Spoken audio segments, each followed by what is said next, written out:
对于马来西亚来说，肯定我们在“一带一路”的合作下，也看到很多的项目，不停的进行。最大的项目就是这个东铁还在落实中，多几年我们就会完成这个项目的。所以过去10年来，“一带一路”的这个合作呢，肯定加强马中两国的关系。我们看到其他国家，特别是在东南亚的其他国家，也非常欢迎“一带一路”的项目。印尼刚刚完成它这个亚湾的这个高铁，这个也是一个很好的例子。印尼政府、印尼的人民也非常的欢迎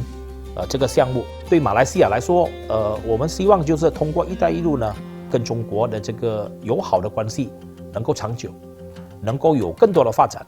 能够有更长久的一个合作的关系。